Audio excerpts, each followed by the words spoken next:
قابل قدر بزرگوں، میرے ایمانی بھائیوں، عزیز طلباء کرام، سورۃ الحشر کی آخری رکوع کی 3 آیات بینات میں نے آپ کے سامنے تلاوت کی ہے۔ آپ حضرات دعا کریں اللہ ذوالجلال والاکرام ان آیات بینات کے متعلقات کو واضح کرنے کی توفیق بخشے۔ اللہ تعالیٰ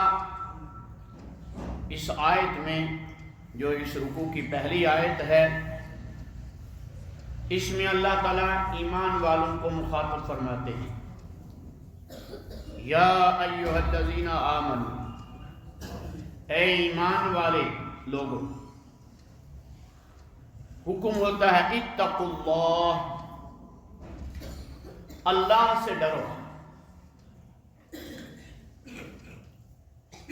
اللہ سے ڈرو، اللہ کا خوف رکھو، اللہ کا دھیان دل میں رکھو، اللہ تعالیٰ کو اپنا خالق اور مالک سمجھ کر ہر مقام پہ اللہ تعالیٰ کو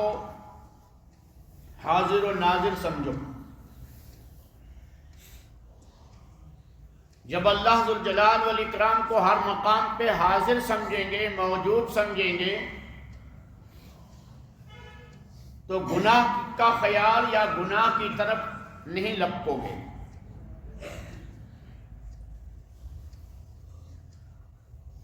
پھر فرمایا کہ وَلْتَنْظُرْ نَفْسٌ مَا قَدَّمَتْ لِغَدٍ،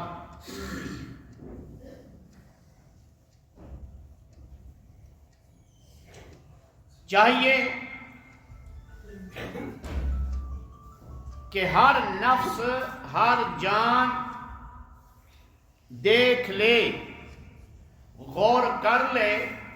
اس نے کل کے لیے کیا سامان کیا ہے، کل کی کیا تیاری کی ہے۔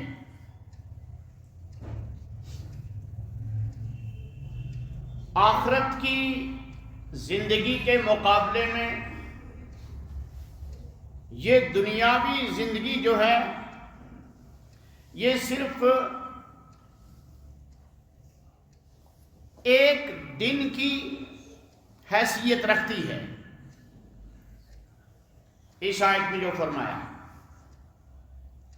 غد کہتے ہیں کل کو، یعنی دنیا کی زندگی اتنی کم ہے، اور دنیا کی زندگی کی تعداد، یہاں کے دنوں کی، یہاں کے مہینوں کی، یہاں کے سالوں کی تعداد اتنی کم ہے کہ آخرت کے مقابلے میں ایک دن ہے۔ یہ سمجھانے کے لیے قرآن کریم بیان فرما رہا ہے۔ جہاں انسان کو چند گھنٹے رہنا ہو، ایک دن رہنا ہو، وہاں انسان محل نہیں بناتا، وہاں انسان ضرورت کے مطابق سامان خریدتا ہے، ضرورت کے مطابق چیزیں خریدتا ہے، ضرورت کے مطابق خرچ بھی کر دیتا ہے، کیونکہ مسافر ایک جگہ قیام نہیں کرتا، جہاں ٹھہرتا ہے وہاں سالہ سال نہیں ٹھہرتا، بلکہ چند گھنٹے، چند منٹ یا ایک دن ٹھہرتا ہے۔ اسی طرح قرآن کریم نے کہا کہ یہ دنیا کی زندگی آخرت کے مقابلے میں بالکل کم ہے، سمجھو ایک دن کی مثال ہے۔ اور پھر یہ دنیا کی زندگی جو ہے یہاں نہ انسان اپنی مرضی سے آتا ہے نہ اپنی مرضی سے جاتا ہے. جب ہم اور آپ دنیا میں آئے،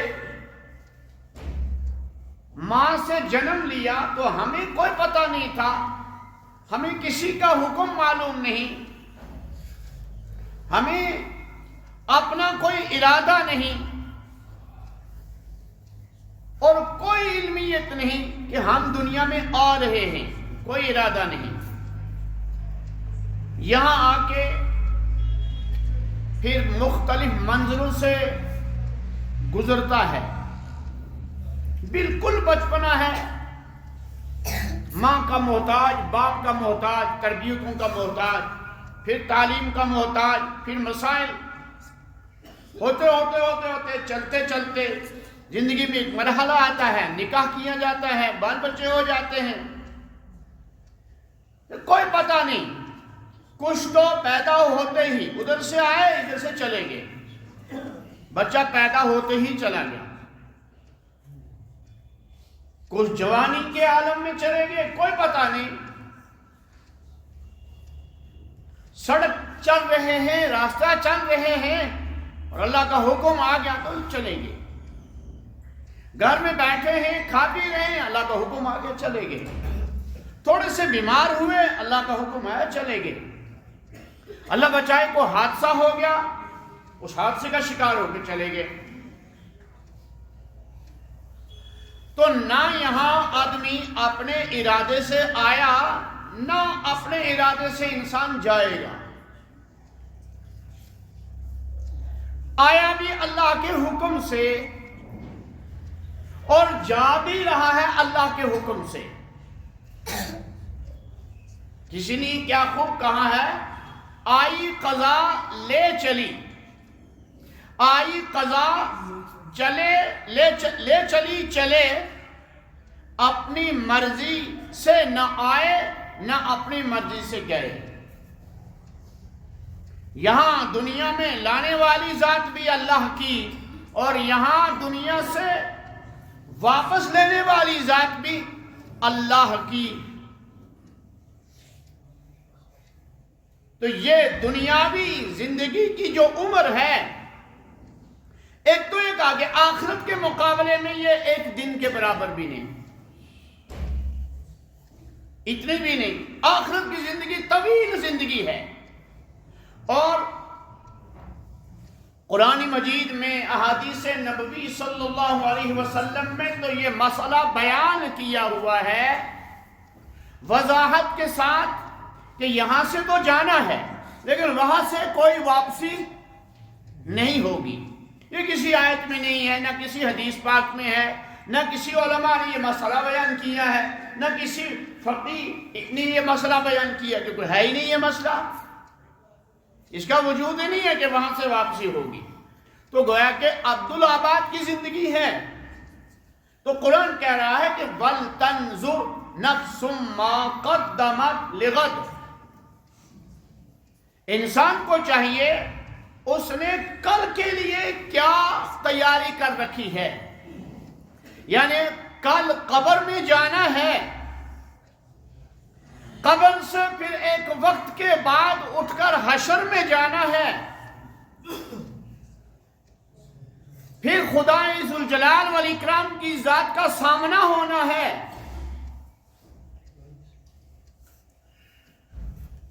تو اس وقت کے لیے ان منازل سے گزرتے ہوئے اللہ کے عالی دربار میں حاضر ہونے کے لیے کیا تیاری کر رکھی ہے.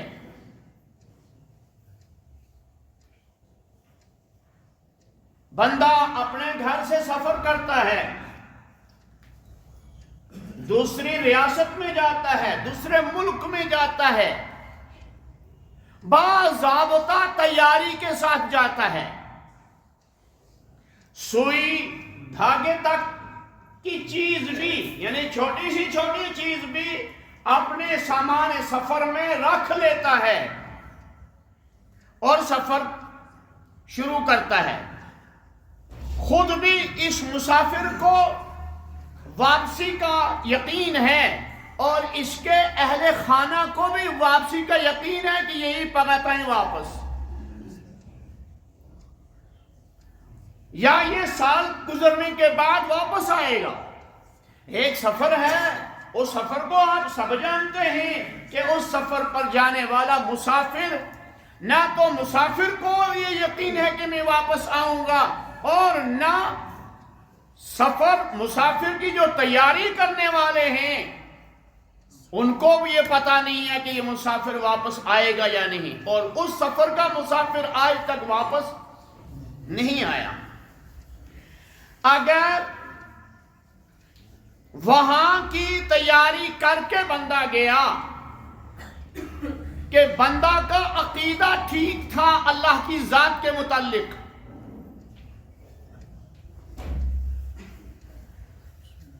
بندہ یہ یقین سے سمجھتا تھا کہ اس کائنات کا مالک تنہا خدا کی ذات ہے، اس کا کوئی شریک، سہیم، وزیر، مشیر نہیں ہے، اس کی کوئی اولاد نہیں ہے، اس کا کوئی رشتہ دار نہیں ہے، اس کی بیوی ہی نہیں،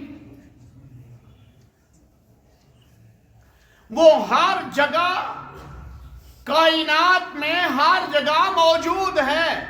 وَهُوَ مَعَكُمْ أَيْنَمَا كُنْتُمْ، وہ نور ہے، اس کا اعلیٰ ترین نور ہے۔ اللہ نور السماوات والارض، اس کے نور سے نہ کوئی نبی پیدا ہوا ہے، نہ کوئی ولی پیدا ہوا ہے، نہ کوئی اور پیدا ہوا ہے، اس کا نور کامل اور مکمل ہے۔ اگر یہ عقیدہ رکھا جائے کہ نبی علیہ السلام اللہ کے نور کا حصہ ہیں تو یہ شرک ہے اور کفر ہے، اس لیے کہ یہ شرک اور کفر اس لیے ہے کہ اللہ کے نور کی تقسیم ہو جائے گی، اور اللہ کے نور کو تقسیم کرنا حرام ہے۔ ہاں، نبی مکرم صلی اللہ علیہ وسلم اللہ کے نوروں میں سے، اللہ کے پیدا کردہ نوروں میں سے اعلیٰ ترین نور ہیں۔ فرشتوں کے نور سے حضور کا نور افضل ہے۔ یہ عقائد اللہ کی ذات کے متعلق، انبیاء کرام علیہ السلام کے متعلق عقائد جو قرآن نے بیان کیے ہیں، جو شریعت اسلامیہ نے بیان کیے ہیں، ان عقائد کو سامنے رکھ کر اور ان عقائد کو جان کر اور ان عقائد کے اوپر ایمان رکھتا ہو، پھر انہی عقائد کی روشنی میں اعمال صالحہ بھی کیے ہوں، نمازیں بھی پڑھی ہوں، روزے بھی رکھے ہوں، صدقات و زکوٰۃ اور بھی ادا کی ہو، طاقت ہوئی تو حج بھی کیا ہو، مسجد بھی تعمیر کی ہو، مسجد بھی آباد کی ہو، قرآن کریم کے ساتھ گہرا تعلق ہو، اعمال کے ساتھ گہرا تعلق ہو، تو جب یہ مسافر جائے گا اللہ کے دربار میں تو اس کی عزت افزائی کی جائے گی، اس کو رسول رحمت صلی اللہ علیہ وسلم حوض کوثر پر قبول فرما لیں گے کہ یہ میرا امتی ہے۔ اس کے اعضائے وضو چاندی کی طرح چمک رہے ہوں گے تو حضور صلی اللہ علیہ وسلم دور سے پہچان لیں گے یہ میرا امتی ہے۔ اگر عقائد درست نہ ہوئے، عقیدہ کچھ اور ہوا، اعمال کچھ اور کر رہا ہے، تو میرے دوستو نجات ناممکن ہے۔ بظاہر مسلمان اندر منافق، بظاہر مسلمان اندر کفر، بظاہر مسلمان اندر شرک کا ڈیرا ڈلا ہوا ہے، اور دل کفر اور شرک کے اندر اور نفاق کے اندر مبتلا ہے، تو ایسے آدمی کو اللہ کے ہاں بھی ذلت اور رسوائی ہوگی، اور ایسا آدمی اللہ کے رسول صلی اللہ علیہ وسلم کے ہاں بھی قابل قبول نہیں ہوگا۔ صحیح حدیث ہے رسول اکرم صلی اللہ علیہ وسلم کی، آپ نے فرمایا کہ میری امت میں بعض آدمی ایسے ہوں گے جو بظاہر مسلمان ہوں گے لیکن وہ میرے دین کے صحیح دین پر چلنے والے نہیں ہوں گے، وہ دین میں نئی نئی باتیں ایجاد کرنے والے ہوں گے، وہ دین میں نئے نئے طریقے ایجاد کرنے والے ہوں گے، تو نبی علیہ السلام کے حوض کوثر پر جائیں گے، وہاں حضور فرمائیں گے فسحقاً فسحقاً فسحقاً، دفع ہو جاؤ دفع ہو جاؤ دفع ہو جاؤ، تم میرے نہیں ہو، تو یسلمون کے ہیں۔ تو بہرحال ایسا آدمی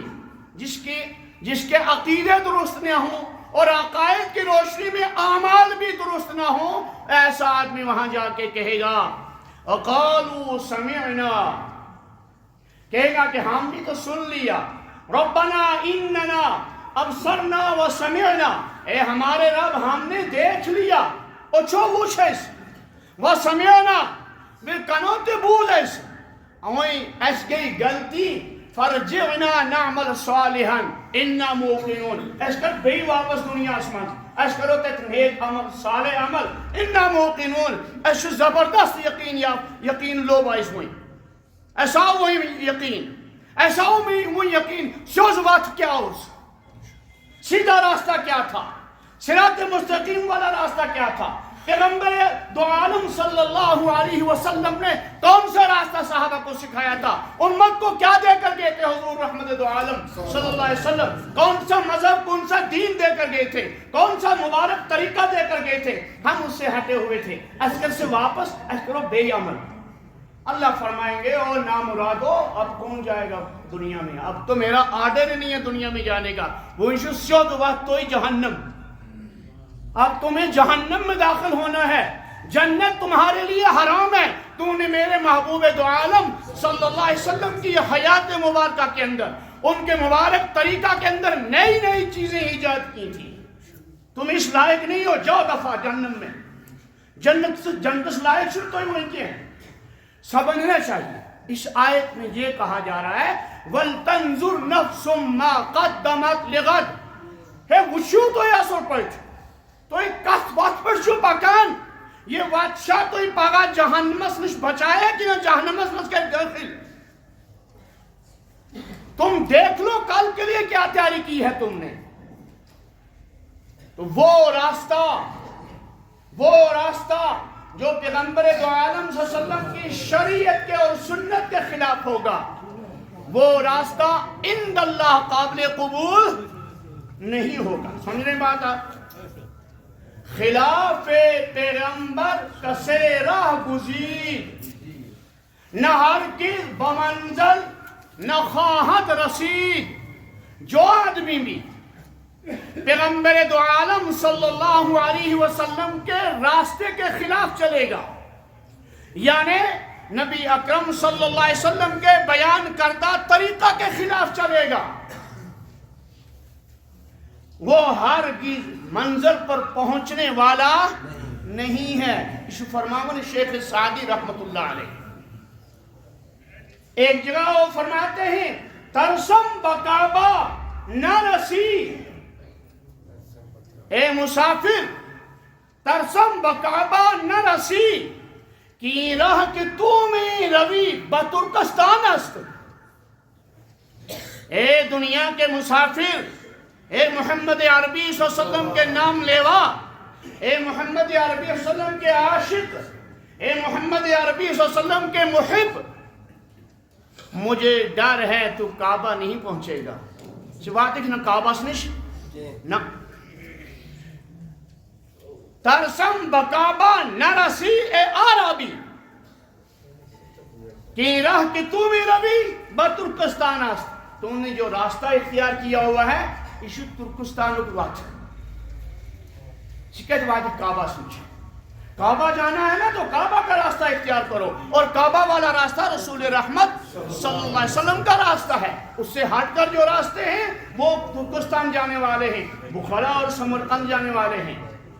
ان راستوں پر چل کر حضور کے پاس نہیں جا سکو گے نا۔ تو فرمایا وَلْتَنْظُرْ نَفْسٌ مَا قَدَّمَتْ لِغَدْ، ہر آدمی کو دیکھنا چاہیے کہ میری زندگی کیسی گزر رہی ہے، کیا میری زندگی حضور صلی اللہ علیہ وسلم کے مطابق گزر رہی ہے یا نہیں، میرا حلیہ کیسا ہے، میرا نظریہ کیا ہے، میرا عقیدہ کیا ہے، مجھے کیا کرنا چاہیے. پھر فرمایا آگے وَاتَّقُوا اللَّهَ، اللہ سے ڈرو، خوف کرو اللہ کا. اللہ کو، اللہ سے ڈر ڈر کر قدم بڑھاؤ اور علماء سے پوچھ کر، شریعت معلوم کر کے، حضور کا مبارک طریقہ پوچھ کر چلو، تب تمہاری نجات ہوگی. وَإِنَّ اللَّهَ خَبِيرٌ بِمَا تَعْمَلُونَ. وقت ہی نہیں ہے جو تفصیل میں جانے کا. بے شک اللہ تعالیٰ بہت زیادہ خبردار ہے تمہارے کرتوتوں سے، تمہارے کارناموں سے، تمہارے دلوں کی دنیا سے میرا رب واقف ہے، تمہارے ارادوں سے میرا رب واقف ہے، تمہارے کلام کو سننے والا بذات خود میرا رب ہے. وہ خود سن رہا ہے، وہ خود مشاہدہ فرما رہا ہے کس کے دل میں کیا ہے. وَلَا تَكُونُوا كَالَّذِينَ نَسُوا اللَّهَ. لوگوں، ان لوگوں کی طرح مت ہو جاؤ جنہوں نے اللہ کو بھلا ہی ڈالا، خوف خدا رکھا ہی نہیں، اللہ کا ڈر دل میں رکھا ہی نہیں، اللہ ذوالجلال والاکرام کے احکامات کو پس پشت ڈال دیا، حضور علیہ السلام کے مبارک طریقہ کو پس پشت ڈال دیا، نئی چیزیں، نئی بدعتیں ایجاد کر لی جن کا تعلق سنت سے دور کا بھی نہیں ہے، جن کا تعلق رسول رحمت صلی اللہ علیہ وسلم کی زندگی سے دور کا بھی نہیں ہے، صحابہ سے دور کا تعلق بھی نہیں ہے. سب سے پہلے دین کو جاننے والے صحابہ کرام ہیں کہ انہوں نے وحی اترتے ہوئے دیکھا حضور پر، انہوں نے حضور علیہ السلام کو عمل کرتے ہوئے دیکھا، انہوں نے آمنہ کے لال صلی اللہ علیہ وسلم کو کھلی آنکھوں سے دیکھا، مشاہدہ کیا، رات کی عبادت بھی دیکھی، دن کی عبادت بھی دیکھی، رات کے حالات بھی دیکھے، دن کے حالات بھی دیکھے، اور رات کے حالات کو بیان کرنے کے لیے ازواج مطہرات کی ایک بڑی جماعت رسول رحمت صلی اللہ علیہ وسلم کے عمل کی گواہی دے رہی ہے. فرمایا وَلَا تَكُونُوا كَالَّذِينَ نَسُوا اللَّهَ. ان لوگوں کی طرح مت ہو جاؤ جنہوں نے اللہ کو بھلا دیا. فَأَنْسَاهُمْ أَنفُسَهُمْ. اللہ